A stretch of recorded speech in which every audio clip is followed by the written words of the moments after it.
Hamza scene র ইয়ায় মারুফ ইসরা। আর ওই বাইতুল মুকাদ্দাস থেকে নিয়ে প্রথম আসমান, দ্বিতীয় আসমান, এইভাবে সপ্তম আসমান, আল্লাহ পাকের কাছে সেখানে যাওয়া, আল্লাহর সাথে কথা বিনিময় করা এবং সেখানে জান্নাত জাহান্নাম পরিদর্শন, বিভিন্ন মানুষদের যে আযাব হচ্ছে সেটা পরিলক্ষিত করা, এটাকে বলা হয় মেরাজ। এখানে দুটো ঘটনা, একটা হচ্ছে ইসরা আর একটা হলো মেরাজ। মক্কা থেকে নিয়ে বাইতুল্লাহ শরীফ থেকে নিয়ে বাইতুল মুকাদ্দাস পর্যন্ত যদি আপনি বাই রোড যান তাহলে 1500 কিলোমিটার মতো রাস্তা। আর যদি উড়োজাহাজের রাস্তা দিয়ে, হেলিকপ্টারের রাস্তা দিয়ে যান তাহলে সেখানে হবে 1234 কিলোমিটার রাস্তা, 1234 কিলোমিটার রাস্তা। আল্লাহ তাবারক ওয়া তাআলা জনাবে রাসূলুল্লাহ সাল্লাল্লাহু আলাইহি ওয়াসাল্লামকে মেরাজে নিয়ে যাওয়ার সময় হযরত জিবরিল আমিনকে পাঠিয়েছিলেন বোরাক নিয়ে। সেই বোরাক নিয়ে বাইতুল্লাহ শরীফ থেকে এই জমিনি পথে, মানে যে এরিয়ায় উড়োজাহাজ চলে, এই জমিনি পথে বাইতুল মুকাদ্দাসে নিয়ে গিয়েছিলেন। মুহতারাম দোস্ত বুজুর্গ, সমুদ্রের একেবারে নিচের স্তর থেকে নিয়ে 500 কিলোমিটার পর্যন্ত পৃথিবীর যে এরিয়া আছে, এই এরিয়ার মধ্যে আমাদের উড়োজাহাজগুলো চলাফেরা করে এবং পৃথিবী যে ঘোরে, পৃথিবী প্রদক্ষিণ করে, এটা এই 500 কিলোমিটার এরিয়া সহ। পৃথিবী যেভাবে ঘুরুক না কেন, সূর্য ঘোরে না পৃথিবী ঘোরে, একটা মতভেদের বিষয়। যদি পৃথিবী ঘোরে, যেটা বিভিন্ন বিজ্ঞান বলছে, তো এই 500 কিলোমিটার এরিয়ার মধ্যেই উড়োজাহাজ যাতায়াত করে। জনাবে রাসূলুল্লাহ সাল্লাল্লাহু আলাইহি সাল্লামকে বাইতুল্লাহ শরীফ থেকে প্রথমে নিয়ে গিয়েছিলেন বাইতুল মুকাদ্দাস, যেটা ফিলিস্তিনে অবস্থিত। এটা ছিল এই দুনিয়ার রাস্তা, দুনিয়ার এরিয়ার দ্বারা। ওখান থেকে আল্লাহ তাবারক ওয়া তাআলা সোজা মেরাজে নিয়ে গিয়েছিলেন। এবারে প্রশ্ন, আল্লাহ তাবারক ওয়া তাআলা সরাসরি তো বাইতুল্লাহ থেকে নিজের কাছে ডাকতে পারতেন। প্রশ্ন হয় কিনা? প্রশ্ন হয় কিনা আপনাদের মনে? কেন আল্লাহ তাবারক ওয়া তাআলা বাইতুল্লাহ থেকে বাইতুল মুকাদ্দাসে নিয়ে গেলেন? ওখান থেকে আসমানে ফেরার পথে ঠিক রিটার্নের সময় ঠিক তদ্রুপ প্রথমে বাইতুল মাকদিসে এনেছিলেন, ওখান থেকে বাইতুল্লাহ এনেছিলেন। মাঝখানে 1 লক্ষের উপরে যে সমস্ত নবী বা রসুল এসেছেন, সেই সমস্ত নবী রসুলগণের উপস্থিত করিয়েছিলেন, হাজির করাইছিলেন ওই বাইতুল মুকাদ্দাসে। এবং আমাদের নবীজি হযরতে মুহাম্মদুর রাসূলুল্লাহ, সকলে বলি সাল্লাল্লাহু আলাইহি ওয়াসাল্লাম, তাকে ওই সমস্ত নবীদের ইমাম বানানো হয়েছিল। সমস্ত নবীগণ হয়েছিলেন মুক্তাদি। 1 লক্ষের উপরে 1,24,000, মতান্তরে 2,24,000, 1 লক্ষের উপরে নবীগণ সকলেই হয়েছিলেন মুক্তাদি, আমাদের নবীজি হয়েছিলেন ইমাম। এবারে এই যে ইমামতি করা, জামাত করা, এটা বাইতুল্লাহ শরীফেও সম্ভব ছিল। তাছাড়া বাইতুল্লাহ শরীফের ফজিলত বেশি, সওয়াব বেশি। কারণ ইবনে মাজাহ শরীফের রিওয়ায়াত অনুযায়ী কোন বান্দা যদি বাড়িতে নামাজ পড়ে তাহলে 1 গুণ নেকি হয়। যদি ওই বান্দা গ্রামের মহল্লার ছোট মসজিদে নামাজ পড়ে 25 গুণ বেশি সওয়াব হয়। ওই বান্দা যখন গ্রামের জামে মসজিদে পড়ে তখন 50 গুণ বেশি সওয়াব হয়। ওই বান্দা যদি বাইতুল মুকাদ্দাসে নামাজ পড়ে তাহলে 25,000 গুণ বেশি সওয়াব হয়। ওই বান্দা যদি মসজিদে নববীতে পড়ে তাহলে 50,000 গুণ বেশি সওয়াব পায়। আর ওই বান্দা যদি বাইতুল্লাহ শরীফে, কাবা শরীফের আঙিনায় পড়ে তাহলে 1 লক্ষ গুণ বেশি সওয়াব পায়। বলেন সুবহানাল্লাহ। তাহলে কি বুঝলাম? বাইতুল মুকাদ্দাসের তুলনায় বাইতুল্লাহ শরীফের সওয়াব বেশি কিনা? তাই তো, 4 গুণ বেশি সওয়াব বেশি। এখানে 25,000, ওখানে 1 লাখ, 4 গুণ বেশি সওয়াব। তাহলে প্রশ্ন, এই 1 লক্ষের উপরে নবীদের ইমামতি করালেন আমাদের নবীজির দ্বারা। তিনি হলেন ইমাম, তারা হলেন মুক্তাদি। তো এটা তো বাইতুল্লাহ শরীফ করলে ফজিলতটা বেশি হতো না, সবটা বেশি হতো। কিন্তু তা সত্ত্বেও সমস্ত নবীদের নিয়ে ইমামতি কেন বাইতুল মুকাদ্দাসে করালেন? এই প্রশ্ন যখন উদ্ধার হয়ে যাবে তাহলে মনে করেন বর্তমান বিশ্বের যে অবস্থা চলছে, ইসরায়েল বর্বর ইসরায়েল যে ফিলিস্তিনের উপরে আক্রমণ করছে, কেন করছে, উদ্দেশ্যটা কি, এর গোড়া কোথায়, সব ইনশাআল্লাহ ক্লিয়ার হবে। ধৈর্য সহকারে শুনবেন। যে সমস্ত যুবক ভাইয়েরা, শিক্ষিত যুবকরা, দিনদার পরেজগার আল্লাহওয়ালা, যারা হযরত ইমাম মাহদির সাথে থাকতে চান, যারা দাজ্জালের সাথে হতে চান না, স্টেজে চলে আসুন, প্যান্ডেলের নিচে চলে আসুন। ইনশাআল্লাহ অত্যন্ত মূল্যবান কথা আজ আপনাদের সামনে আমি পরিবেশন করব। হাদিস পাকের মধ্যে শেষ জমানায় যখন হযরত ইমামে মাহদি আসবেন, ইমামে মাহদির সাথে মাত্র 12,000 মানুষ হাত দেবে। এই অবস্থায় পৃথিবীতে মুসলমানদের সংখ্যা 190 কোটি, তারও বেশি হতে পারে। 190 কোটি মেনে নিলাম।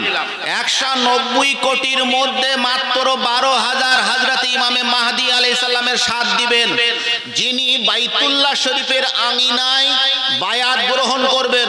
ওখান থেকে কাজ করবেন সিরিয়া, শাম, লেবানন, ফিলিস্তিন। হাদিস পাকের মধ্যে শাম শব্দ এসছে। এই শাম বলতে বর্তমান 4টে দেশ, একটা হলো সিরিয়া, দ্বিতীয় নম্বর লেবানন, তৃতীয় নম্বর ফিলিস্তিন, চতুর্থ নম্বর ইসরায়েল।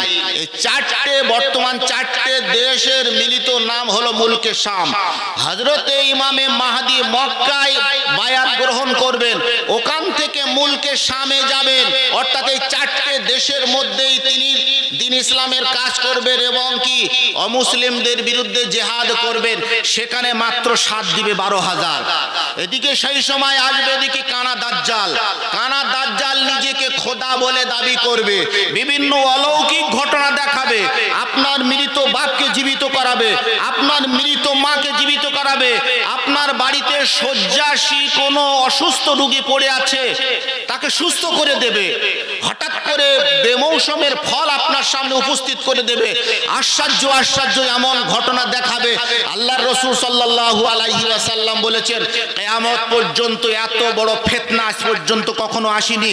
দাজ্জালের ফিতনা যত বড় ফিতনা হবে। মুহতারাম দোস্ত বুজুর্গ, সেই সময় একদিকে থাকবেন হযরত ইমামে মাহদি, একদিকে থাকবেন কানা দাজ্জাল, আর এদিকে থাকবেন ইমাম মাহদির সাথে হযরত ঈসা আলাইহিস সালাম। সেই সময় আপনার আমার ঈমান যদি মজবুত না থাকে, সামান্য একটা অলৌকিক ঘটনা দেখে কিন্তু কানা দাজ্জালের সাথে চলে যাব। ঈমান মজবুত করতে হলে এখন থেকে চেষ্টা করুন, নিজের ঈমান বাঁচানোর নিয়ত করুন, নিজের সন্তানাদির ভবিষ্যতের প্রজন্মদের ঈমান বাঁচানোর চিন্তা ভাবনা নিন। তার জন্য সর্বপ্রথম নিজের ঈমানকে মজবুত করতে হবে, এরপরে পরবর্তী জেনারেশনদেরকে নিয়ে ভাবতে হবে। মুহতারাম দোস্ত বুজুর্গ, এবারে আসুন গোড়ায়। আপনাদের সামনে প্রশ্ন রেখেছিলাম যে আল্লাহ তাবারক ওয়া তাআলা জনাবে রাসূলুল্লাহ সাল্লাল্লাহু আলাইহি ওয়াসাল্লামকে কেন সরাসরি বাইতুল্লাহ থেকে নিজের কাছে ডাকেননি? 1 লক্ষের উপরের নবীদের ইমামতি কেন বাইতুল্লাহে করাননি, কেন বাইতুল মাকদিসে করিয়েছিলেন? মুহতারাম দোস্ত বুজুর্গ, এবারে আসুন। আল্লাহ তাবারক ওয়া তাআলা কোরআন পাকের মধ্যে বলেছেন, আউযু বিল্লাহি মিনাশ শাইতানির রাজীম। জাআলাল্লাহুল কা'বাতাল বাইতাল হারামা কিয়ামাল লিন-নাস। আল্লাহ তাবারক ওয়া তাআলা বললেন যে দেখো, আমি পৃথিবীর সৃষ্টি করার পূর্বে 2টো টাওয়ার আমি আগে সৃষ্টি করেছি। সেই 2টো টাওয়ার হলো পৃথিবীর প্রাণ কেন্দ্র।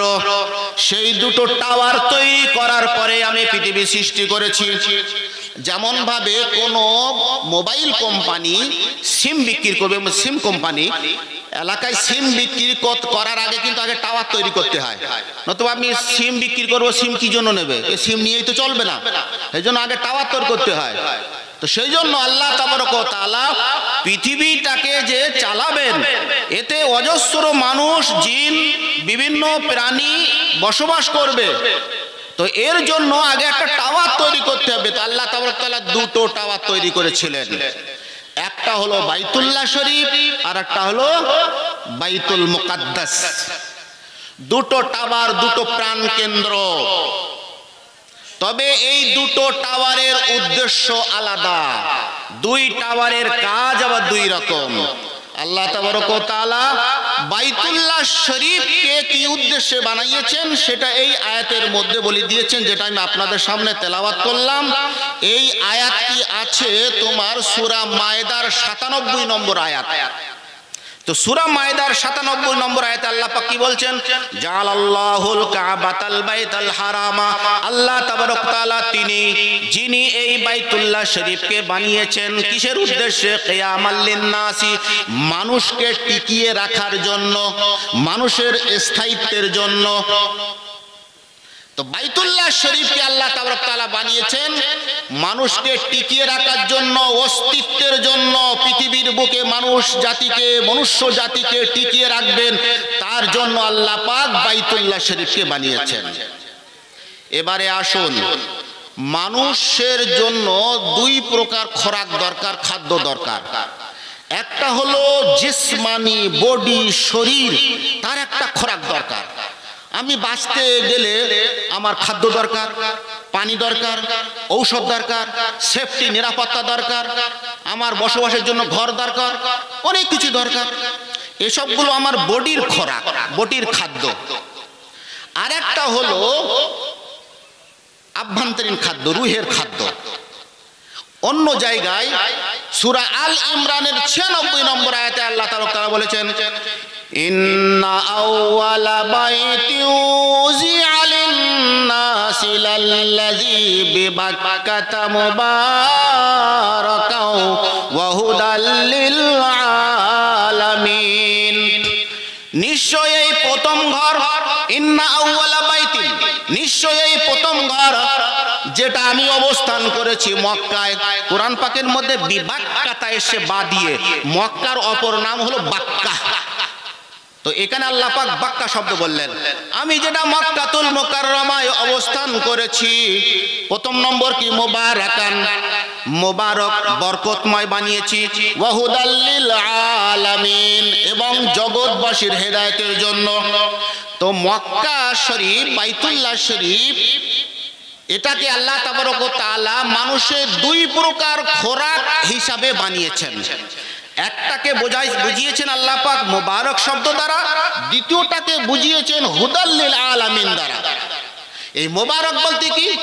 মোবারক বলতে একটা মানুষের যা কিছু জীবনে প্রয়োজন, সে মায়ের কোল থেকে নিয়ে কবরে যাওয়া পর্যন্ত 24টা ঘন্টা তার যেটা প্রয়োজন, সে খাবে, পান করবে, ঔষধ দরকার, কাপড় চোপড় দরকার, বাসস্থান দরকার, আনন্দ ফুর্তির জন্য মাঠ দরকার, যা কিছু প্রয়োজন সবটাই আল্লাহ তাবারক তাআলা তার সেন্টার বানিয়েছেন বাইতুল্লাহ শরীফকে। সুতরাং পৃথিবীর মধ্যে বান্দা যা কিছু রুজি পায়, যা কিছু খাদ্য পায়, সবই আল্লাহ তাবারক তাআলা আগে বাইতুল্লাহ শরীফে সেটা অবতীর্ণ করেন। যেমন কোন এলাকায় যদি প্লাবন হয়, বর্ষা বাদলায় সব ডুবে গেছে, ত্রাণ পৌঁছানোর দরকার। তো সরকার কি সরাসরি প্রত্যেকের বাড়ি বাড়ি ত্রাণ পৌঁছায় না? প্রথমে একটা সেন্টার করে, একটা বিশ্বস্ত সেন্টার করে, সেখান থেকে দায়িত্বভার যে সমস্ত মানুষগুলো আছে, জিম্মেদার, পলিটিক্যাল লাইনের হোক বা নন পলিটিক্যাল লাইনের হোক, তারা কি করে থাকে, সেগুলো প্রত্যেক বাড়িতে বাড়িতে পৌঁছে দেয়। তদ্রূপ আল্লাহ তাবারক ওয়া তাআলা আজকে আমি এই বাঁশঝাড়ি গ্রামে আজকের তারিখে আমি যা কিছু খাচ্ছি, সবই কিছু আল্লাহ তাবারক ওয়া তাআলা ওই বাইতুল্লাহ শরীফে আগে অবতীর্ণ করেছেন। তারপরে আমার রুজুতে লেখা হয়েছে, তারপরে এই এলাকার ধান খেতে ধান হয়েছে, পাট হয়েছে, তিল হয়েছে, সরিষা হয়েছে, তারপর আমার বাড়িতে এসছে।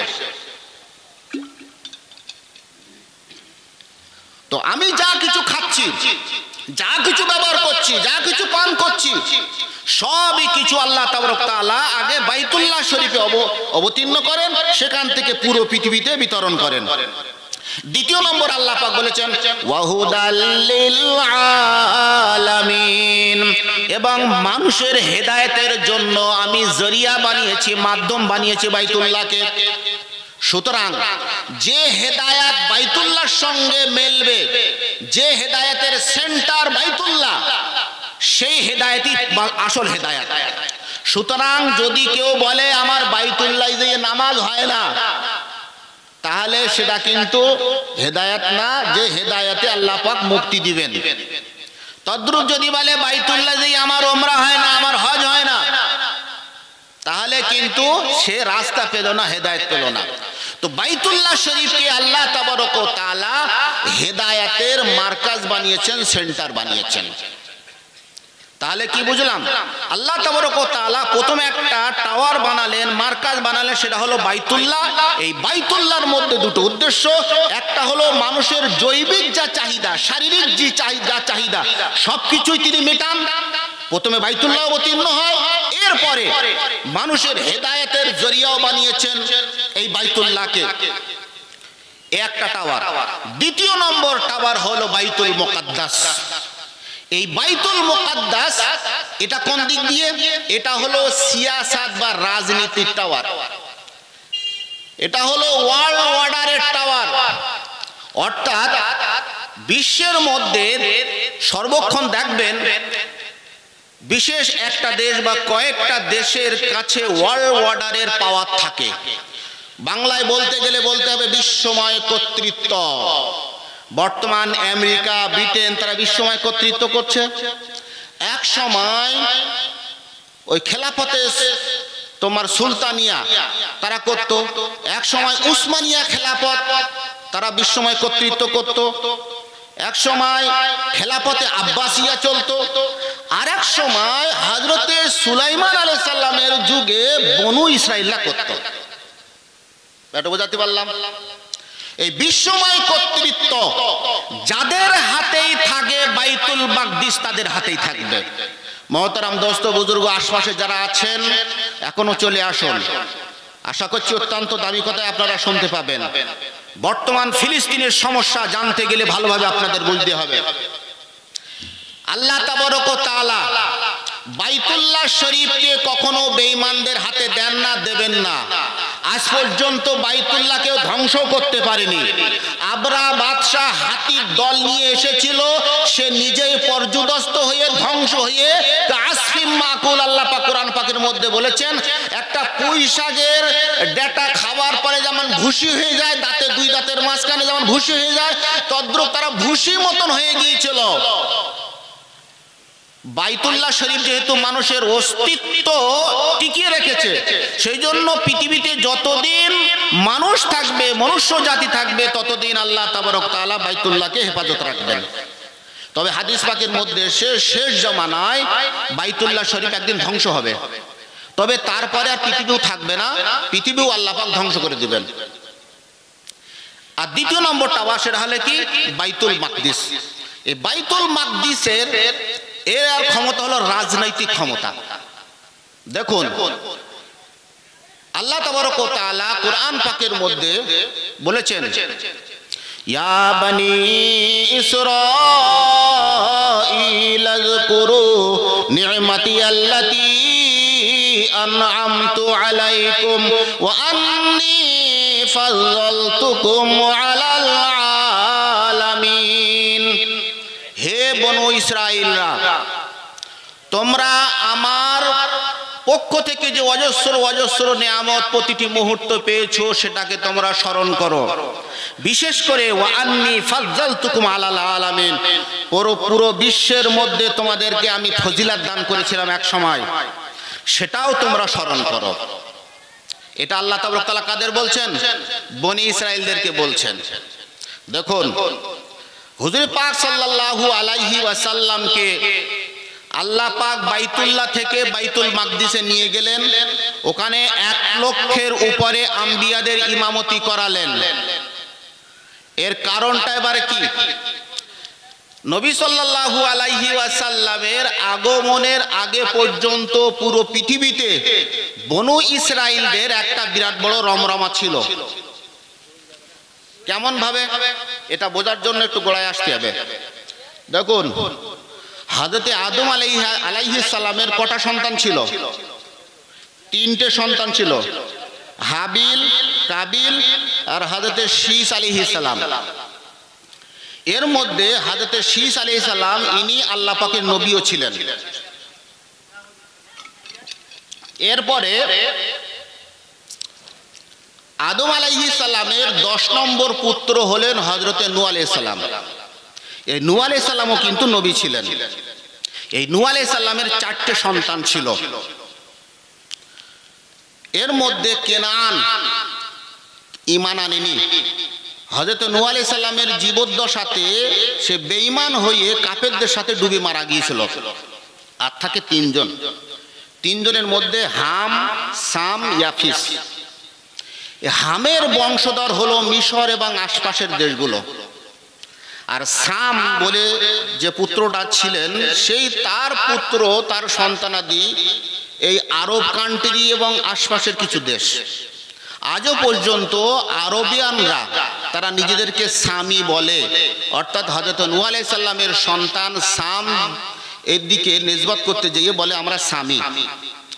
আর এরপরে তৃতীয় নম্বর সন্তান হলো ইয়াফিস। এই ইয়াফিসের সন্তান হলো ইয়াজুজ মাজুজ।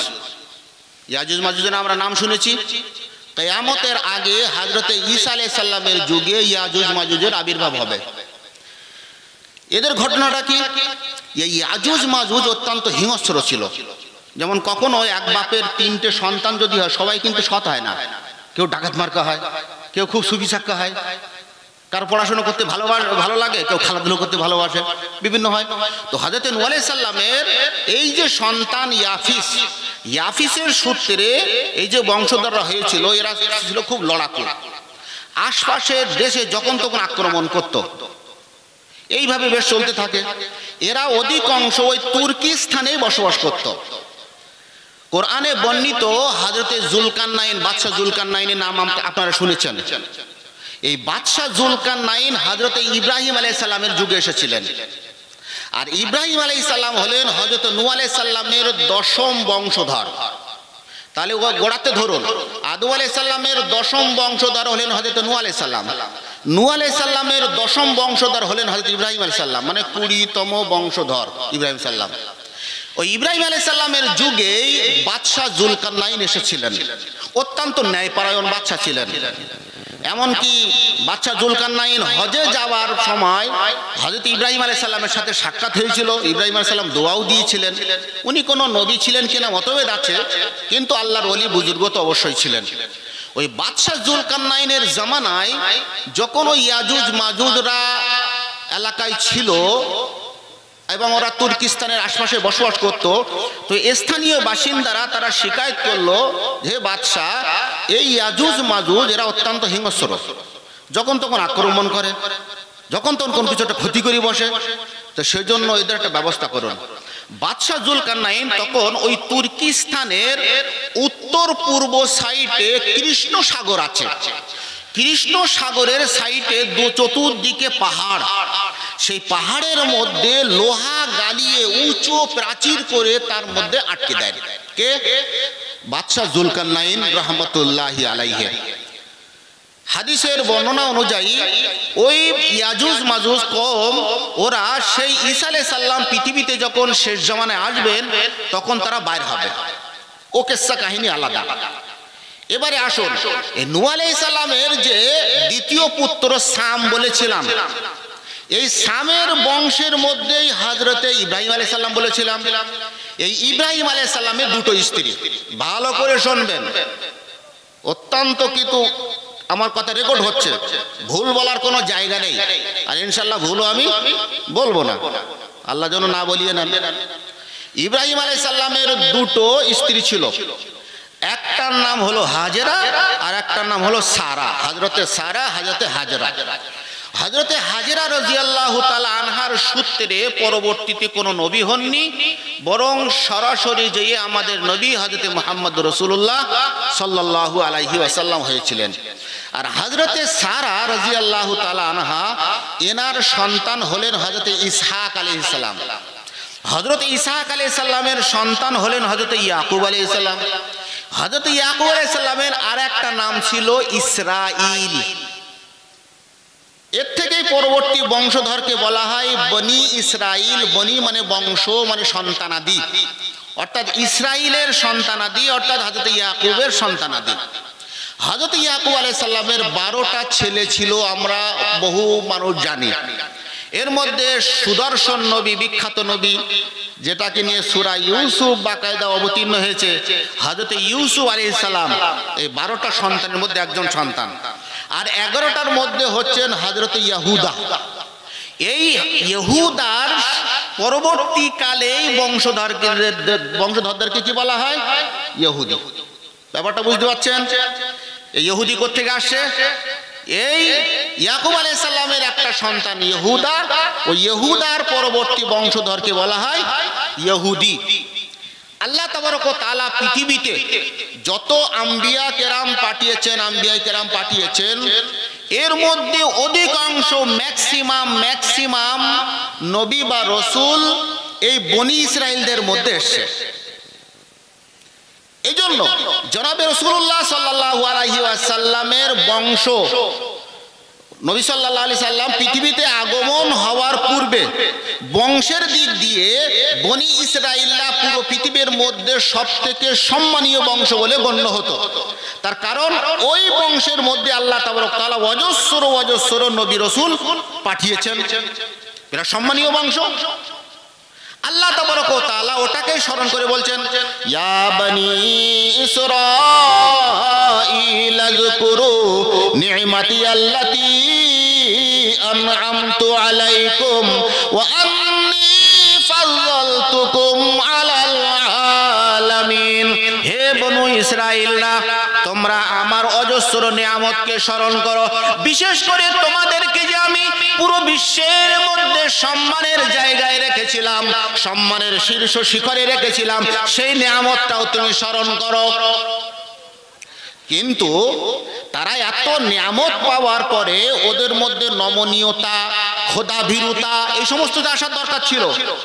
যে আমাদের বংশের মধ্যে আল্লাহ পাক হাজার নবী পাঠিয়েছেন, কিন্তু বড় শয়তান কওম ছিল বন্ধু, বড়ই শয়তান, বড়ই খবিস কওমে ওরা পরিণত হয়েছিল। মুসা আলাইহিস সালামকে কম পেরেশান করেনি। মুসা আলাইহিস সালামকে বলেছিল, হাত্তা নারাল্লাহ জাহরাতান, আল্লাহ পাককে প্রকাশ্যভাবে আমরা দেখতে চাই। ওই আড়াল থেকে কে কথা বলছে সে অন্য কেউ তো হতে পারে, জিন ভূত হতে পারে, আমরা ওইসব মানবো না। আল্লাহ পাক সরাসরি আমাদের সামনে কথা বলবেন। এত বড় বেয়াদব।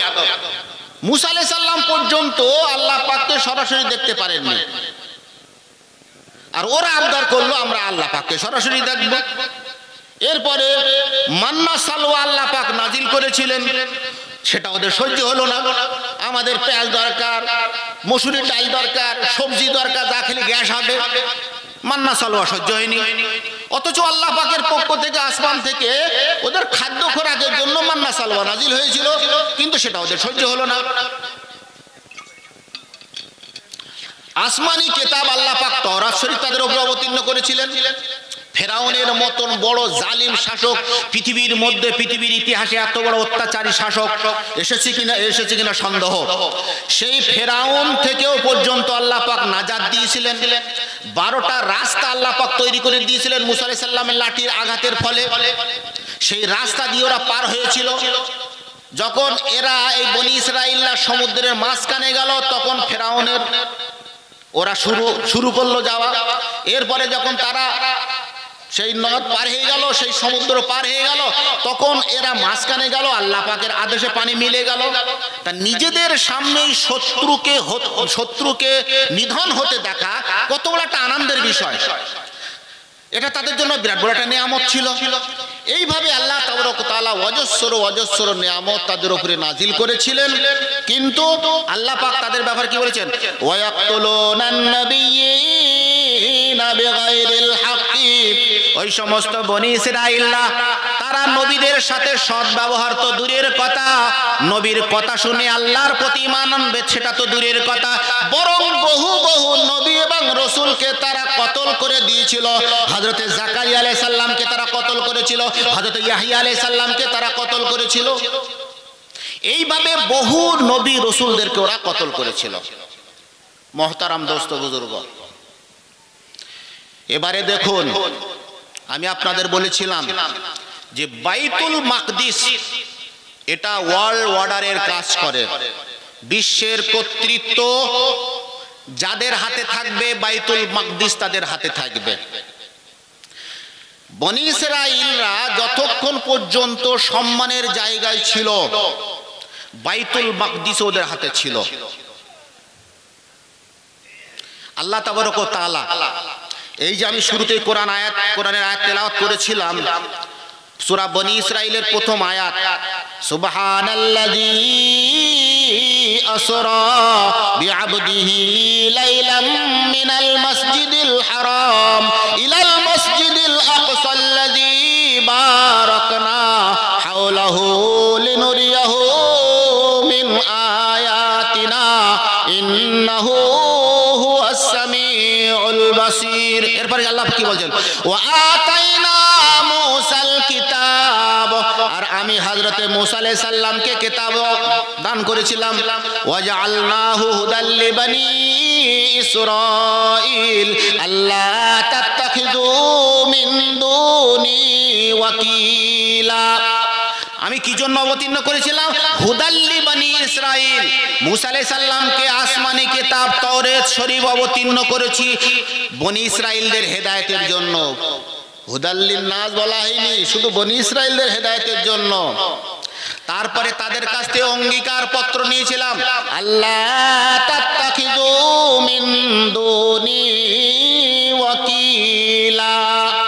আল্লাহ পাক তাদের কাছ থেকে একটা অঙ্গীকারনামা নিয়েছিলেন, হে বনি ইসরাইল, তোমাদের বংশের মধ্যে আমি 1 লক্ষের উপরে নবী পাঠিয়েছি, হাজার হাজার না, বরং 1 লক্ষের উপরে নবী পাঠিয়েছি। পুরো পৃথিবীর মধ্যে তোমাদেরকে আমি সম্মানের শিখরে রেখেছি। দেখো, তোমাদের কাছ থেকে আমরা একটা ওয়াদা, একটা অঙ্গীকার তোমাদেরকে পুরো করতেই হবে। কখনো যেন তোমরা আল্লাহ পাক ছাড়া অন্য কাউকে কর্ম বিধায়ক মনে করবে না, নিজের নফসকে না, শয়তানকে না, অন্য কাউকে না। আল্লাহ পাক তাওরাত দ্বারা, আসমানি কিতাব দ্বারা যা কিছু অবতীর্ণ করবেন তার উপরেই তোমাদের টিকে থাকতে হবে, 100% তার উপরে আমল করতে হবে। এটা আল্লাহ তাবারক ওয়া তাআলা বলে দিয়েছিলেন, আল্লাহ তাত্তাখিযু মিন দুনি ওয়াকিলা, আল্লাহ ছাড়া অন্য কারোর কথা তোমরা মানবে না। এই একটাই ওয়াদা, এই ওয়াদার উপরে যতদিন টিকে থাকবে বিশ্বময় কর্তৃত্ব তোমাদের হাতে থাকবে, ওয়ার্ল্ড অর্ডার তোমাদের হাতে থাকবে, বাইতুল মাকদিস তোমাদের হাতে থাকবে। কিন্তু তারা নিজেদের সে অবস্থান থেকে হটে গেল এবং নবীদেরকে কতল করা শুরু করলো। ওদের সপ্তাহের ইবাদতের দিন ছিল শনিবার, আমাদের সপ্তাহের বিশেষ ইবাদতের দিন কি? শুক্রবার। খ্রিস্টানদের রবিবার আর ইহুদিদের শনিবার।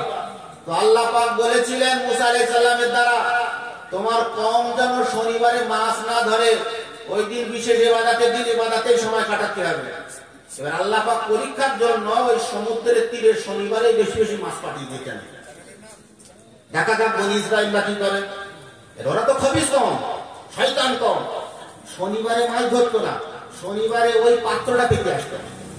মাছ ধরার যে পাত্র হয়, জাল হয়, বিভিন্ন জাল কিছু হয়, এলাকার বিভিন্ন নাম আছে। তো শনিবারে পেতে আসতো, রবিবারে ধরতো। আর এটা বোঝাতে চাইতো, দেখো আমরা কিন্তু শনিবারে মাছ ধরছি।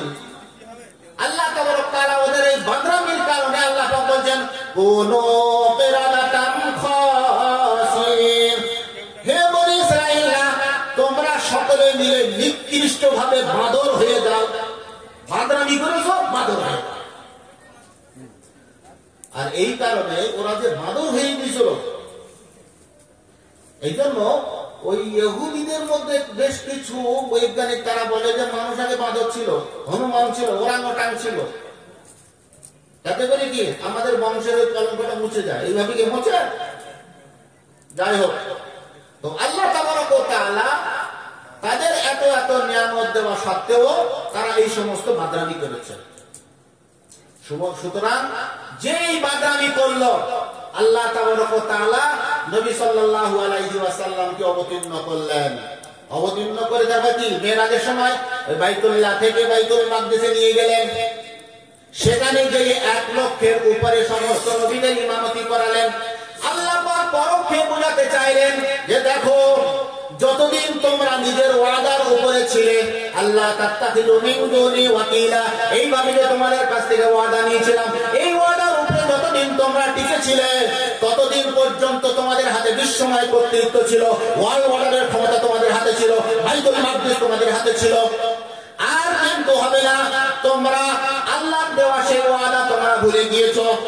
সর্বোপরি তোমাদের কাছে ওয়াদা নিয়েছি দিয়েছিলাম তাওরাত শরীফের মধ্যে মুহাম্মদুর রাসূলুল্লাহ সাল্লাল্লাহু আলাইহি ওয়াসাল্লাম সম্পর্কে ভবিষ্যৎবাণী করেছিলাম শেষ জামানায় একজন নবী আসবেন, সেই নবী মক্কার বুকে আসবেন, মদিনায় হিজরত করবেন, সেখানে খুব খেজুর হবে, বালুময় এলাকা হবে, চতুর্দিকে পাহাড়ি এলাকা হবে, তার নাম হবে আহমদ, তার পিতার নাম হবে আব্দুল্লাহ। এইভাবে তাওরাতের মধ্যে আমি তোমাদেরকে দিবালোকের মতো স্পষ্ট জানিয়ে দিয়েছিলাম। কিন্তু যে মুহাম্মদুর রাসূলুল্লাহ সাল্লাল্লাহু আলাইহি ওয়াসাল্লাম মক্কায় জন্মগ্রহণ করলেন, ওখান থেকে 4 বছর পর মদিনায় হিজরত করলেন, সেই সময় তোমরা সর্বপ্রথমে তো তার প্রতি ঈমান এনে তার শক্তি বাড়ানোর দরকার ছিল, কিন্তু সেই সময় তোমরা মুহাম্মদুর রাসূলুল্লাহকে নবী বলে স্বীকৃতি দিলে না। কারণ কি? তারা ভাবলো যদি আমরা মুহাম্মদ সাল্লাল্লাহু আলাইহি ওয়াসাল্লামকে নবী হিসাবে মেনে নেই, তাহলে বিশ্বময় কর্তৃত্ব আরবদের হাতে চলে যাবে, ইসরায়েলদের হাতে থাকবে না, বনি ইসরায়েলদের হাতে থাকবে না। আল্লাহ পাক চাইলেন যে একজন নবী পাঠাবেন, তারপর তোমরা ঈমান আনো। ওরা নিজেরাই চিন্তা ভাবনা করলো যে না, বিশ্বময় কর্তৃত্ব আমাদের হাতে রাখতে গেলে নবী মুহাম্মদুর রাসূলুল্লাহ সাল্লাল্লাহু আলাইহি ওয়াসাল্লামের প্রতি ঈমান আনলে হবে না। কোরআন পাকের মধ্যে আল্লাহ পাক বলেছেন, ইয়ারিফুনাহু কামা ইয়ারিফুনা আবনাহুম। মুহাম্মদুর রাসূলুল্লাহ সাল্লাল্লাহু আলাইহি ওয়াসাল্লাম তিনি যে বাস্তব নবী, তিনি যে আখিরুল জামানার নবী, তিনি যে শেষ নবী, এরা এমন ভাবে ওরা জানে, এমন ভাবে ওরা অন্তর থেকে বিশ্বাস করে, যেমন ভাবে নিজের সন্তানের ব্যাপারে জানে যেটা আমারই সন্তান, অন্য কারণ না। আল্লাহ পাক নিজে বলেছেন, আপনি যে সত্য নবী, বাস্তব নবী, এটা ওদের অন্তরের মধ্যে এমন ভাবে গেঁথে আছে, যেমন ভাবে নিজের সন্তানের ব্যাপারে জানে যে আমারই সন্তান, অন্য কারণ না। কোরআন পাক বলছে তা। কিন্তু তার সত্ত্বেও বিশ্বময় কর্তৃত্ব হাতছাড়া হবে, এই ভয়ে তারা মুহাম্মদুর রাসূলুল্লাহ সাল্লাল্লাহু আলাইহি ওয়াসাল্লামকে শেষ নবী বলে স্বীকৃতি দিল না। আল্লাহ তাআলা বললেন, আল্লাহ তাত্তাখিযু মিন দুনি ওয়াকিলা। আমি তোমাদের কাছ থেকে যে ওয়াদা নিয়েছিলাম, সেই ওয়াদা তোমরা পূরণ করলে না, সেজন্য কি এরপরে তোমাদের বিশ্বময় কর্তৃত্ব হাতে থাকবে না। এরপরে কি হলো? হযরতে সাইয়্যিদনা ওমর ফারুক রাদিয়াল্লাহু আনহুর জামানায় 638 খ্রিস্টাব্দে বাইতুল মুকাদ্দাস মুসলমানদের হাতে এসে গেল। কাদের হাতে এসে গেল? মুসলমানদের হাতে এসে গেল। এরপরে ওই বাইতুল মুকাদ্দাস মুসলমানদের হাতে ছিল, খেলাফতে আব্বাসিয়া চলছিল, সে খেলাফতে আব্বাসিয়া জামানায় মুসলমানদের হাতে ছিল। এরপরে 1099 খ্রিস্টাব্দে খ্রিস্টানেরা সেটা দখল করে নেয়। 1099 পরে 1187 পর্যন্ত খ্রিস্টানদের হাতে থাকে, 88 বছর। 1099 থেকে 1187 পর্যন্ত খ্রিস্টানদের হাতে থাকে, ক্রুসারদের হাতে থাকে।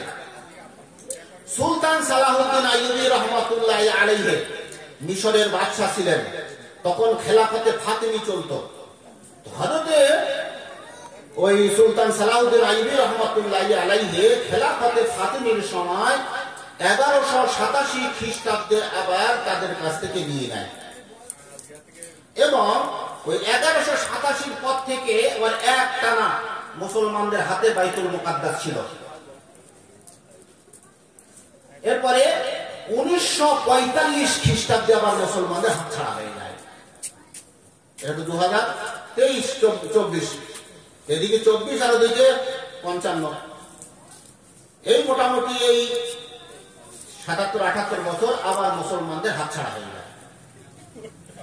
আল্লাহ তাআলা বনি ইসরাঈলদেরকে বলেছিলেন, আমি তোমাদেরকে 2 বার শাস্তি দেব। কবার শাস্তি দেব?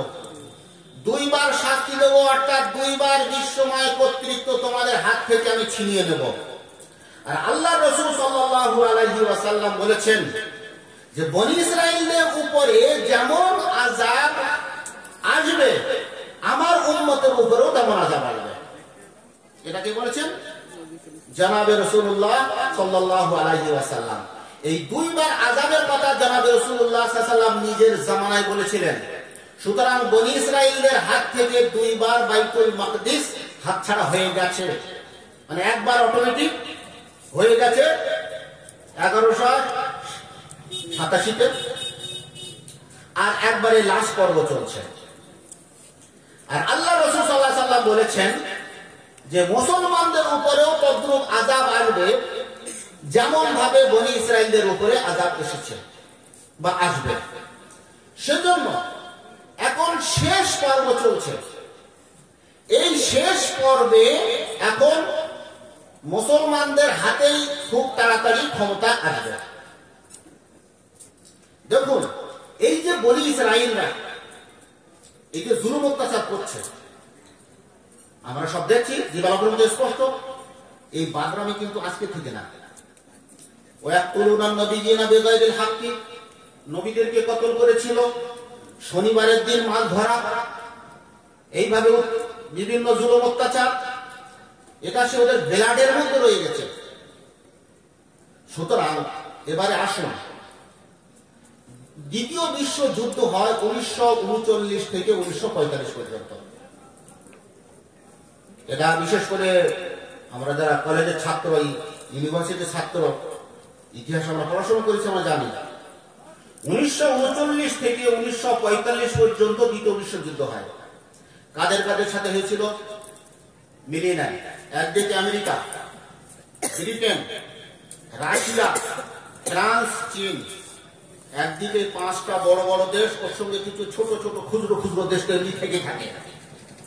আর একদিকে জার্মান, জাপান, ইতালি। ওদিকে ওই বাহিনী, এদিকে এই বাহিনী লড়াই হচ্ছে। 1939 থেকে 45 6 বছর ধরে লড়াই হচ্ছে।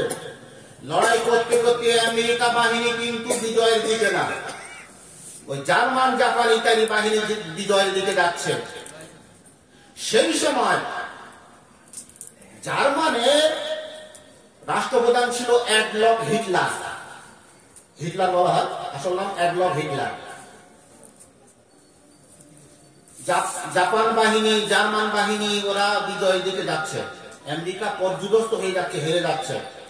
সেই সময় জার্মানের যে সমস্ত ইহুদিরা ছিল, ওরা তলে তলে এই আমেরিকা এবং ব্রিটেনদেরকে হেমায়েত করছিল, সাহায্য করছিল। হিটলারের সহ্য করতে পারেনি। বহু বক্তব্যই বলেছে, কয়েকটা বক্তব্য আমার কাছে আজও পর্যন্ত রেকর্ড আছে। হিটলার একটা বক্তব্য বলেছে যে এই ইহুদিরা, এরা কোন জায়গায় থাকে না, কিন্তু সব জায়গায় থাকে। যেখানে বদমাইশি দেখবে সেখানে দেখবে ইহুদি বেড়ে নাচে। এরা যে প্লেটে ভাত খাবে সেই প্লেট নোংরা করবে, যে জাহাজে করে পার হবে সেই জাহাজ ছিনতাই করবে, যে দেশে বসবাস করবে সেই দেশের ক্ষতি করবে। এটা হিটলার নিজের এক বক্তব্যই বলেছিল। এই সমস্ত ভাদ্রামির কারণে যে দেশের সাথে গাদ্দারি করে আমেরিকা এবং ব্রিটেনের হেল্প করছিল, সেই জন্য হিটলার এদেরকে গ্যাসের চেম্বারে ভরে, কাউকে মেরেছিল ওরা ঘোড়া চালিয়ে দিয়ে, হাত পা বেঁধে তার উপরে ঘোড়া চালিয়ে দিয়েছিল, কাউকে অন্যভাবে। ম্যাক্সিমাম একটা বড় সংখ্যক মানুষকে হিটলার মেরেছিল গ্যাসের চেম্বারের মধ্যে ভরে দিয়ে। এইভাবে কম বেশি 60 লক্ষ ইহুদিদেরকে হিটলার মেরেছিল। মারার পরেও হিটলার বলেছিল, আমি চাইলে একটা একটা ইহুদিকে মারতে পারতাম, আমি কিছু বাকি রাখলাম ইচ্ছা করে, যাতে করে পরবর্তী প্রজন্ম বা পৃথিবীর বিভিন্ন কোনার বিভিন্ন মানুষ যখন আমাকে নিয়ে বিবেচনা করবে, তারা যেন বুঝতে পারে যে আমি কি জন্য ইহুদিদেরকে মেরেছিলাম, কোন জাতেরা। বাস্তবিক আজকে আমরা বুঝতে পারছি কিনা? হিটলার এই কথাটা বলেছিল। দেখেন, অন্যায় ভাবে কোন মৃত্যু আমরা কামনা করি না, কিন্তু এর থেকে একটা কিছু বোঝা যায় যে হিটলার কেন 60 লক্ষ নিজের দেশের বাসিন্দাদেরকে মেরেছিল। এইভাবে তো মারে না কেউ কাউকে। এরপরে ওই 60 লক্ষ মারার পরে বাকি যারা বেঁচে কুচে দিয়েছিল, তারা পৃথিবীর বিভিন্ন কোনায় কম বেশি ছড়িয়ে পড়েছিল। এর মধ্যে বড় সংখ্যক তারা ওই সমুদ্র পথে জলজাহাজে করে করে ওরা ফিলিস্তিনি মুখে এসেছিল। ভালো করে বলবেন, তার মধ্যে একটা জাহাজে লেখা ছিল, German destroyed our family. Don't you destroy our hopes. আবার বলছি, German destroyed our family. Don't you destroy our hopes. ইংরেজিতে লেখা ছিল, তার ছবি আজও পর্যন্ত আমার কাছে হেফাজত আছে। জার্মান বাহিনী, যারা ওই ইহুদিরা এসেছিল জার্মান থেকে, তারা বলেছিল যে জার্মান আমাদের ফ্যামিলিকে, ঘর বাড়িকে ধ্বংস বরবাদ করে দিয়েছে। Don't you destroy our Hopes.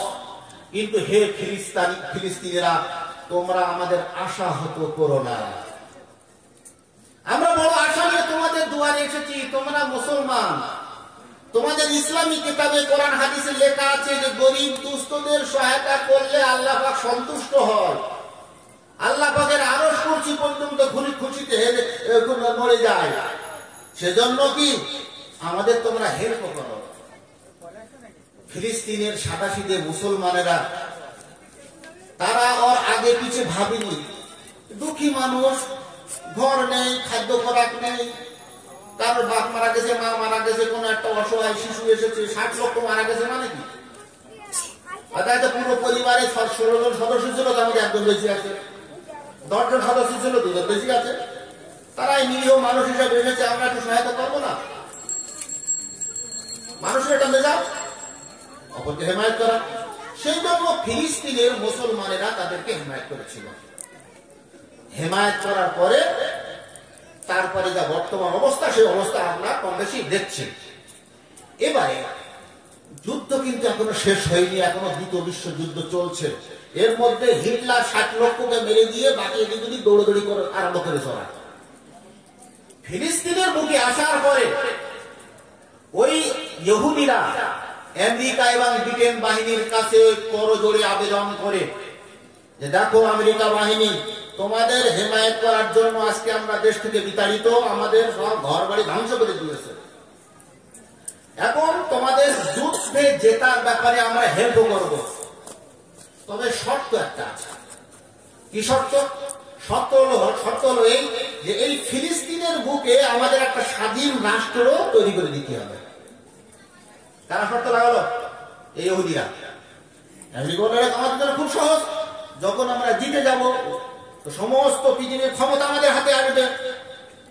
দ্বিতীয় বিশ্বযুদ্ধে জেতা মানে কি? একটা বিশ্বযুদ্ধ হবে, তার জেতা মানে কি অনেক কিছু আমরা করতে পারবো। ঠিক আছে, কোনো অসুবিধা নেই, আমাদের যুদ্ধে জেতার ব্যাপারে তোমরা হেল্প করো। সুতরাং ওরা পারমাণবিক বোমা তৈরি করার ব্যাপারে ইহুদিরা হেল্প করলো। তার কারণ ওরা 100% শিক্ষিত হয়। আমাদের মতো এমন না যে 5-6 পর্যন্ত পড়ালাম, তারপরে মেটে বুঝে দিয়ে দিলাম সেলাইয়ের কাজ কর, সাইকেলের দোকানে দিয়ে দিলাম রিক্সারাই কর, বা ঘাড়ে খানে গামছা দিলাম টেনে বিক্রি কর, যা 2 টাকা কামাই হবে, তা না।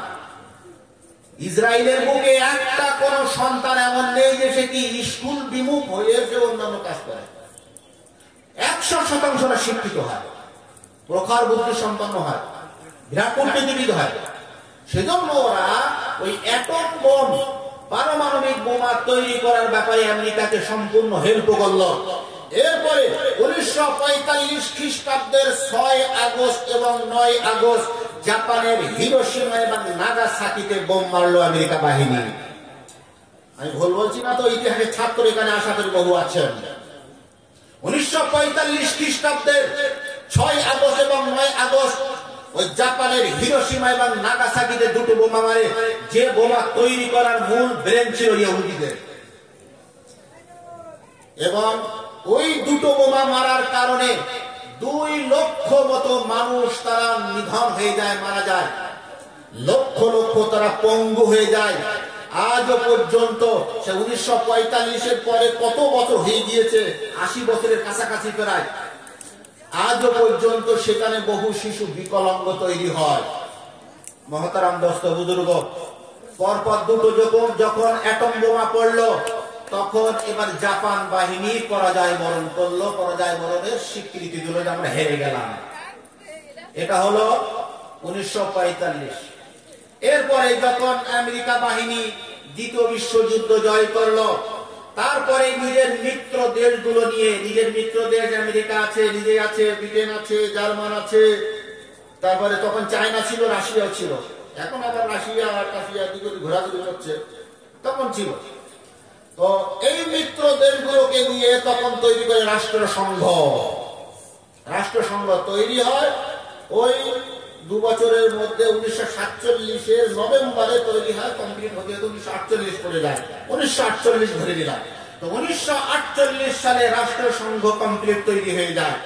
রাষ্ট্রসংঘ তৈরি হওয়ার পরপরই রাষ্ট্রসংঘ স্বীকৃতি দিয়ে দিল যে এই ইহুদিরা, এদের যেহেতু নিজস্ব কোনো জায়গা নেই, এখানে এই ফিলিস্তিনের বুকে তোমাদের জন্য এই জায়গাগুলো দিলাম, তোমরা স্বাধীন রাষ্ট্র নিয়ে বসবাস করো।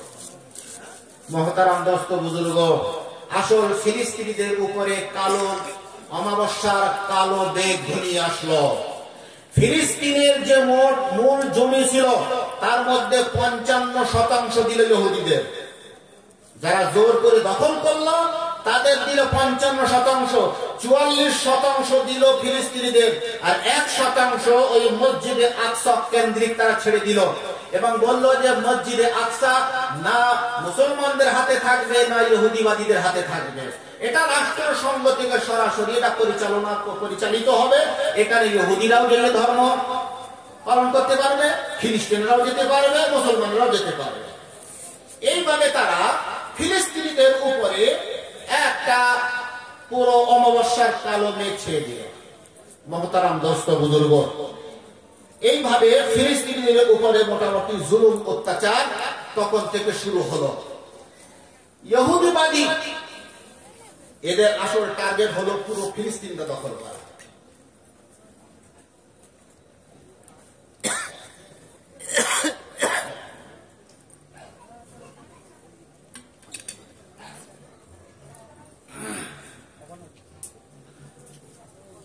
ওদের টার্গেট ছিল যে আজকে 55% নিচ্ছি, এরপরে আস্তে আস্তে পুরো ফিলিস্তিন দখল করব। আজকে বর্তমান 12 থেকে 13% তাদের হাতে আছে। তাদের হাতে, মুসলমানদের হাতে, ফিলিস্তিনিদের হাতে। এই সময় বর্তমান যে পরিস্থিতি, পুরো বিশ্বে 55টা থেকে 56 মুসলিম কান্ট্রিতে আছে, কিন্তু তারা প্রত্যেকেই কি নীরব নিথর দেহ নিয়ে বসে আছে। সৌদি আরব বলেন, বাহরাইন বলেন, কুয়েত বলেন, আরব আমিরাত বলেন, মিশর বলেন, তুর্কিস্তান বলেন, যে তুর্কিস্তানের উপরে আমরা অনেকে ভরসা করতাম এরদোগানের উপরে, সকলে এখন নীরব দর্শক। কিন্তু এই সময় যে দেশ সাথ দিচ্ছে সে দেশ হলো লেবানন, যে দেশ সাথ দিচ্ছে সে দেশ হলো তোমার ইরান, আর তার সাথে সাথে এই হুতি নাসরুল্লাহ মুজাহিদ, এরাই ইয়ামান দেশের লোকেরা। আল্লাহ রাসূল সাল্লাল্লাহু আলাইহি ওয়াসাল্লামের হাদিস এখানে সম্পূর্ণ খেটে গেছে। আল্লাহ রাসূল সাল্লাল্লাহু আলাইহি ওয়াসাল্লাম তার সোনার জবান দিয়ে বলে গেছেন, এখান থেকে 1400 বছর আগে বলে গিয়েছেন, আজকে সেটা অক্ষরে অক্ষরে মিল হচ্ছে। আল্লাহ রাসূল সাল্লাল্লাহু আলাইহি ওয়াসাল্লাম বলেছেন, আল ঈমানু ইয়ামানিন ওয়াল হিকমাতু ইয়ামানিয়াতুন। ছোট হাদিস। আল্লাহ রাসূল কি বলেছেন? ঈমান ইয়ামানবাসীদের কাছে, আর বিশেষ জ্ঞান, বিশেষ প্রজ্ঞা এটাও ইয়ামানবাসীদের কাছে। আজকে লাল সাগরের ওখানে যে আটকে দিচ্ছে ইসরায়েলের জাহাজকে, কারা আটকাচ্ছে? ওই ইয়ামানের হুতিরা, নাসরুল্লাহরা। তো প্রকৃত ঈমান, খোদাবিরতা, প্রকৃত জ্ঞান এটা ইয়ামানবাসীদের মধ্যে আছে। এটা আল্লাহ রাসূল সাল্লাল্লাহু আলাইহি ওয়াসাল্লাম এখান থেকে 1400 বছর আগে বলে দিয়েছেন। মহতারাম দোস্ত বুজুর্গ, আজকে আমাদের করণীয় কি? ফিলিস্তিনে আজকে তারিখ পর্যন্ত যেটা সরকারি রিপোর্ট, 27,500 মানুষ সেখানে মারা গিয়েছে। আর শহীদ হয়ে গিয়ে যারা অসুস্থ তারা তো 3 গুণ বেশি, মানে প্রায় 1 লাখ। লাখের কাছাকাছি যারা অসুস্থ, কারো হাত ভাঙা, পা ভাঙা, কারো চোখ নষ্ট হয়ে গেছে, এই ধরনের 1 লক্ষের কাছাকাছি। মহতারাম দোস্ত বুজুর্গ, এই সময় আমাদের জন্য যে করণীয়, দেখুন আমরা সেখানে গিয়ে লড়াই করতে পারবো না। এই মুহূর্তে আমরা কোনো হাতিয়ারও পাঠাতে পারছি না, কোনো টাকাও পাঠাতে পারছি না।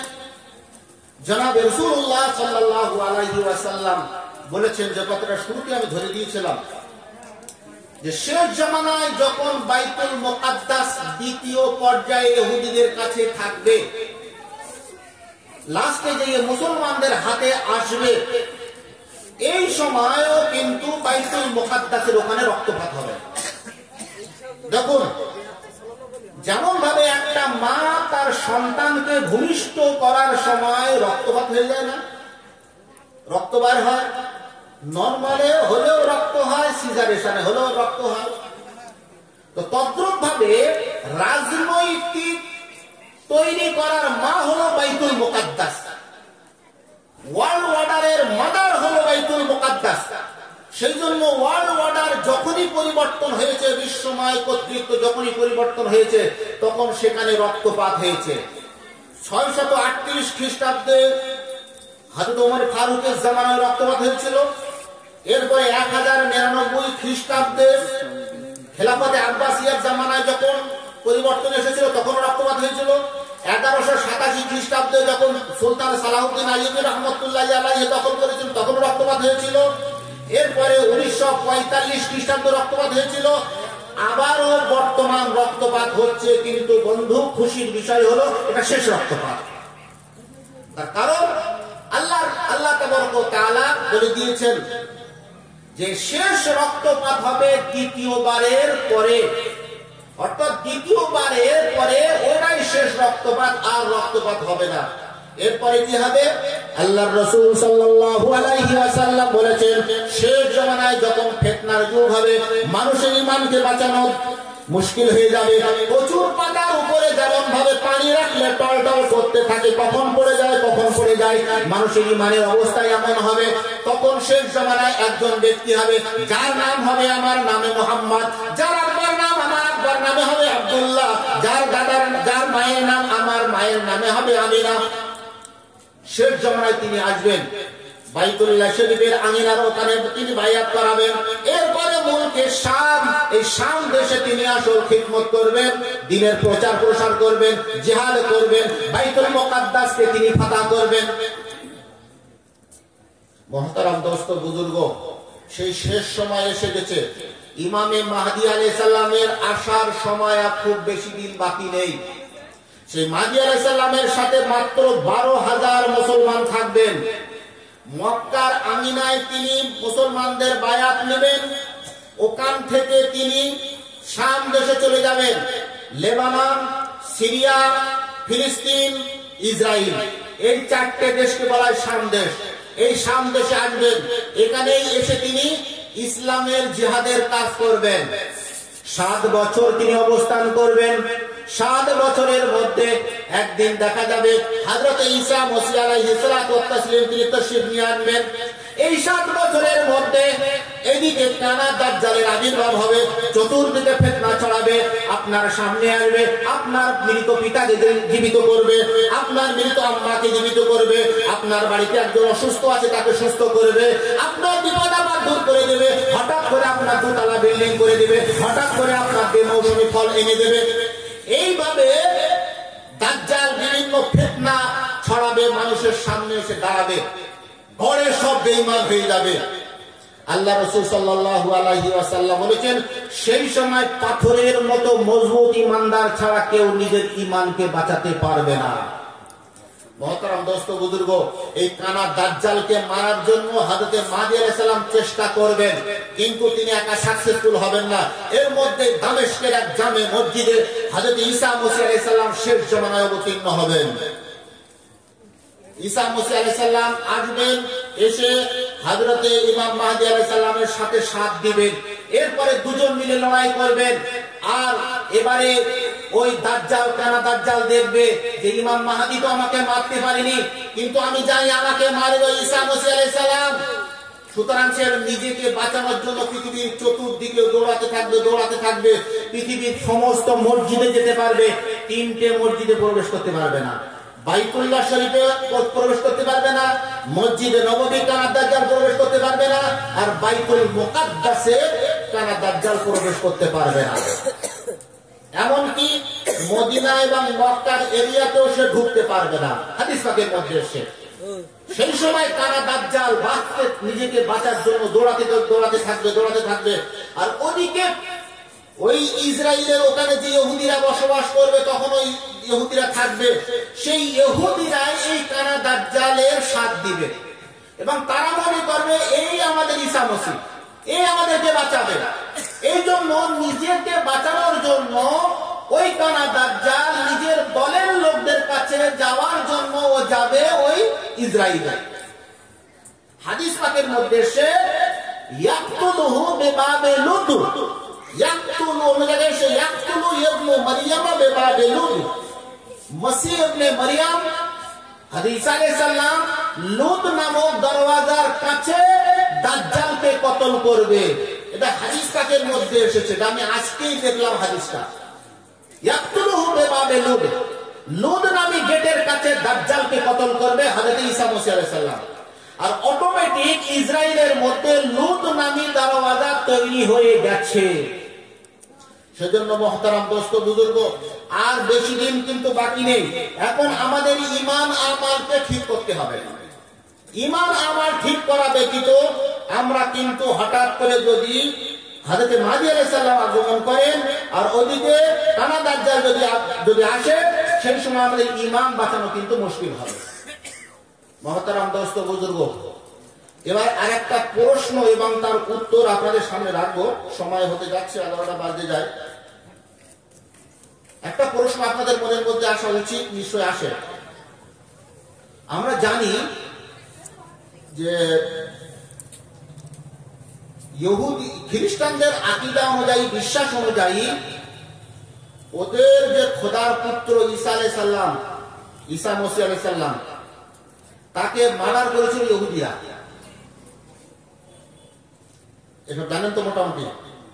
খ্রিস্টানদের আকীদা অনুযায়ী খ্রিস্টানদের যে নবী, ওরা বলে খোদার পুত্র আদৌ না, ওরা বলে সেই ঈসা মসিহ আলাইহিস সালামকে ঘরের মধ্যে ঘেরাও করে শুলিতে চড়িয়েছিল ইহুদিরা, যার কারণে তো শুলির নিশানা নিয়ে বেড়ায়। ওই যে যুক্ত চিহ্ন মতো উপর দিকে হয়, ওটা যুক্ত হয় মাঝামাঝি, ওর উপর দিকে হয়। ওই যে শুলির নিশানা দেখেছেন খ্রিস্টানরা নিয়ে বেড়ায়, মানে আমাদের খোদার পুত্রকে শুলিতে চড়ানো হয়েছিল, এতেই নিজের আত্মবলিদান দিয়েছিলেন, ওটা মোবারক জিনিস। সেই হিসাবে শুলিটা গলায় ঝুলিয়ে বেড়ায়, অথচ একেবারে অবাস্তব কথা। আল্লাহ পাক কোরআন পাকের মধ্যে বলেছেন, ওমা কাতালুহু ওমা সালামুহু ওয়ালাকিন শুব্বিহা লাহুম। ঈসা আলাইহিস সালামকে ইহুদিরা না কতল করেছে, না শুলিতে চড়িয়েছে, বরং তাদের সামনে একটা ধাঁধা লেগে গিয়েছিল। আল্লাহ তাআলা ওই সময় ওই ইহুদিদের মধ্যে এক ব্যক্তিকে ঈসা আলাইহিস সালামের আকৃতিতে আকৃত করে দিয়েছিলেন। মানে ঈসা আলাইহিস সালাম যেমন দেখতে, তদ্রূপ ইহুদিদের মধ্যে একজনকে তেমন দেখতে করে দিয়েছিলেন। আর এর মধ্যে ঈসা আলাইহিস সালামকে আল্লাহ তাআলা আসমানে তুলে নিয়েছিলেন।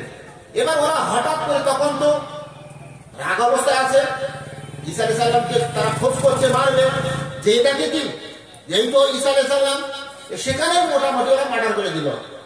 এরপরে ওদের নিজেদের মধ্যে আলোচনা হলো যে আমরা তো ঢুকি চলে গেলাম 7 জন, তো ঈসা আলাইহিস সালামকে যদি মার্ডার করে দেয় তাহলে আরেকজন করবে না। এই জন্য আল্লাহ পাক বলেছেন ওয়ালাকিন শুব্বিহা লাহুম, তাদের নিজেদের মধ্যে ধাক্কা লেগে গিয়েছে যে আমাদের নিজেদের লোককে মেরে মারলাম না ঈসা আলাইহিস সালামকে মারলাম। যাই হোক, ঘটনা যাই হোক, এখন খ্রিস্টানদের বিশ্বাস অনুযায়ী ঈসা আলাইহিস সালামকে মার্ডার করেছে, শুলিতে চড়িয়েছে কারা? ইহুদিরা। তাই যদি হয় তাহলে খোদার পুত্রের কতলকারী, মার্ডারকারী, কাতিল কারা? ইহুদিরা। কিন্তু বর্তমান বিশ্বে কেন ইহুদিদের সাথে খ্রিস্টানদের এত বন্ধুত্ব? আমেরিকা খ্রিস্টান বাহিনী, খ্রিস্টানবাদী, ব্রিটেন খ্রিস্টানবাদী, এই ধরনের অধিকাংশ দেশ যারা ইসরায়েলের সাপোর্ট করছে সব তো খ্রিস্টানবাদী। সেই খ্রিস্টানরা কেন ইহুদিদের পাশে দাঁড়াচ্ছে, অথচ ওদের চরম শত্রু হওয়ার দরকার? একটা মনে প্রশ্ন থাকে কিনা? এই প্রশ্নের উত্তর আজকে শুনিয়ে না, আমার মন বলে আজ পর্যন্ত কখনো এটা শুনেননি, এবং আমার পরেও কেউ বলবে কিনা। আমি খুব ইতিহাসের ছাত্র, এদিক ওদিকে ঘোটাঘুটি করি, সেজন্য বিভিন্ন কথা সামনে আসে। আমি আজ পর্যন্ত কাউকে এই কথা বলতে দেখিনি, এই জন্য আমি বলছি, আল্লাহ পাক ক্ষমা করুন। দেখুন, পুরো পৃথিবীতে খ্রিস্টান জাতি যে চলে, একটা সিস্টেমে চলে। 23 জন মেম্বার আছে পুরো পৃথিবীতে। খ্রিস্টান পৃথিবীতে 250 কোটি, মুসলমান 190 কোটি, খ্রিস্টান 250 কোটি। খ্রিস্টানদের সংখ্যা মুসলমানদের থেকে অনেক অনেক অনেক বেশি। এই 250 কোটি মানুষদেরকে পরিচালনা করে একটা পোপ। এই পোপ নির্ধারিত হয় 23 জন মেম্বারের দ্বারা। এই 23 জন মেম্বার পুরো পৃথিবীর মধ্যে বিভিন্ন দেশের মধ্যে তারা ছড়িয়ে আছে। একটা পোপ যখন মারা যায়, এই 23 জন আবার ভোটাভুটি করে নিজেদের মধ্যে যার পছন্দ হয় তাকে ভোট দিয়ে পোপের জায়গায় বসায়। পোপের কাজ কি?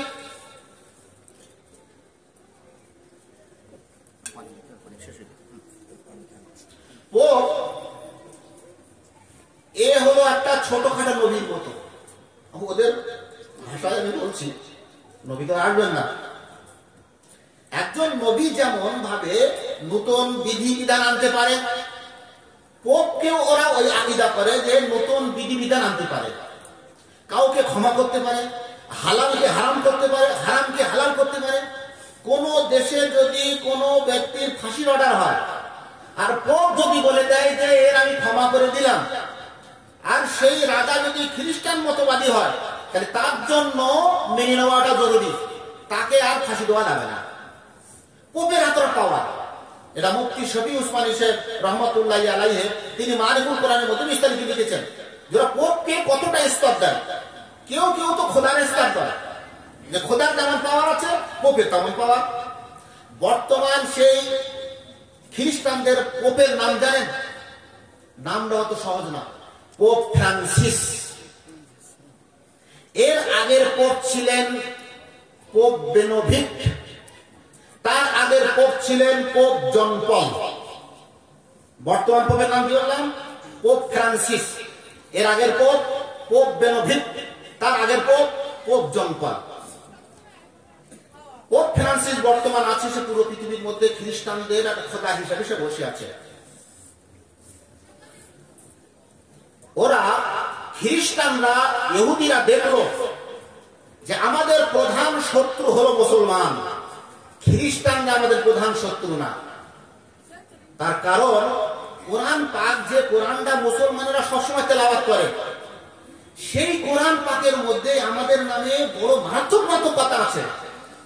কোরআন পাকের মধ্যে ইহুদিদের ব্যাপারে আছে, জুরিবাত আলাইহিমুয যিল্লাতু ওয়াল মাসকানা, যে ইহুদিদের যেহেতু ওরা বিভিন্ন নবীদের কতল করেছে, শনিবারের দিন বাদরামি করেছে, বহু কিছু বাদরামি করেছে, তো সেই কারণে আল্লাহ পাক বলে দিয়েছিলেন ওয়াজুরিবাত আলাইহিমুয যিল্লাতু ওয়াল মাসকানা, আমি তাদের জন্য যতদিন ওরা পৃথিবীতে বেঁচে থাকবে অপমান অপদস্থ হয়ে থাকা, পরমুখাপেক্ষী হয়ে থাকা ওদের ভাগ্যে লিখে দিলাম। আল্লাহ পাক কোরআন পাকের মধ্যে বলে দিয়েছেন মুসলমানরা সবসময় পড়াশোনা করে, সেটা ওদের গায়ের জ্বলনের কারণ হয়ে দাঁড়িয়েছে। এছাড়া সূরা ফাতিহার মধ্যে আমরা কি করি? গায়রিল মাগদুবি আলাইহিম ওয়ালাদ-দাল্লিন। তার আগে আমরা কি করি? ইহদিনাস সিরাতাল মুস্তাকিম, হে আল্লাহ আমাদেরকে সোজা রাস্তা দেখান। সিরাতাল্লাযীনা আন'আমতা আলাইহিম, সেই রাস্তা যে রাস্তায় আপনি পুরস্কৃত করেছেন। গায়রিল মাগদুবি আলাইহিম ওয়ালাদ-দাল্লিন, তাদের রাস্তা দেখান না যাদের প্রতি আপনি অভিশাপ অবতীর্ণ করেছেন আর যারা পথভ্রষ্ট হয়েছে। এই অভিশাপ অবতীর্ণ হয়েছে বলতে ইহুদি। প্রত্যেক দিন সূরা ফাতিহায় মুসলমানেরা আমাদেরকে অভিশপ্ত অভিশপ্ত অভিশপ্ত বলে রটে। মুসলমানরা কোনো বন্ধু হতে পারে? তো মুসলমানদেরকে শেষ করতে হবে। কিন্তু শেষ করবে কিভাবে? পুরো পৃথিবীর মধ্যে ইহুদিদের সংখ্যা 1 কোটি সামথিং, 1 কোটির সামান্য বেশি। মুসলমানদের সংখ্যা 190 কোটি, খ্রিস্টানদের সংখ্যা 250 কোটি। তাহলে মুসলমানদের সাথে লড়াই করতে গেলে তো একা একা পারবো না, সুতরাং বৃহৎ শক্তি খ্রিস্টানদের সাথে নিতে হবে। কিন্তু খ্রিস্টানদের সাথে নেব কিভাবে? খ্রিস্টানরা তো আসবে না, তার কারণ তাদের বিশ্বাস অনুযায়ী তাদের নবীর বেটাকে, তাদের খোদার বেটাকে আমরা কতল করেছি। যিশু খ্রিস্টকে আমরা কতল করেছি, তাহলে খ্রিস্টান আমাদের সাথে তো আসবে না। কি করা যায়? কূটনীতি বেরেন, যেহেতু একটা লাইন আছে। কি লাইন আছে? ওদের পোপের জায়গায় বসতে হবে, পোপের জায়গায় বসে ফতোয়া জারি করতে হবে, ইহুদিদের সেই গুনাহ ক্ষমা করে দিলাম। এই ওদের ব্রেনের মধ্যে কূটনীতি আসলো। সুতরাং ওই যে পুরো বিশ্বব্যাপী 23টা মেম্বার হয়, ওরা কি করলো, নিজেদের মধ্যে যারা প্রকৃতপক্ষে ইহুদি ব্লাডের এবং ইহুদি আন্তরিকভাবে তারা ইহুদি বড় বড় শিক্ষিত মানুষ, তাদেরকে বললো তোমরা ঢোল পেটাও, আমরা খ্রিস্টান হয়ে গেলাম। পুরো পৃথিবীর মধ্যে নাম করা ব্যক্তি 20-22 জন, তারা বললো কি আমরা খ্রিস্টান হয়ে গেলাম। এই নিয়ে ব্যাপকভাবে পত্রিকা বিভিন্নভাবে চ্যানেল প্রচার প্রসার করলো, দেখো এতজন ইহুদি সব খ্রিস্টান হয়ে গেছে। মানুষের নজরে পড়লো। এরপর ওই 23 জনের মেম্বারের মধ্যে একটা করে মারা যায়, ওদের মেম্বার বানায়, একটা করে মারা যায়, ওদের মেম্বার বানায়, একটা করে মারা যায়, ওদের মেম্বার বানায়। ওরা বড় হাই টাই বলা লোক। সুতরাং 23 জনের মধ্যে 14 জন ইহুদি যারা, তারা হয়ে গেল ওই 23 জন মেম্বারের সদস্য। ব্যাপারটা বুঝতে পারলেন কোথার থেকে কি করছে? 23 জনের মধ্যে 14 জন ঢুকে গেল ইহুদি, অথচ খ্রিস্টানের নামে তারা ঢুকেছে। এরপরে এর পূর্বের পোপ যখন মারা গেল, পোপ জন পলের নম্বর আসলো।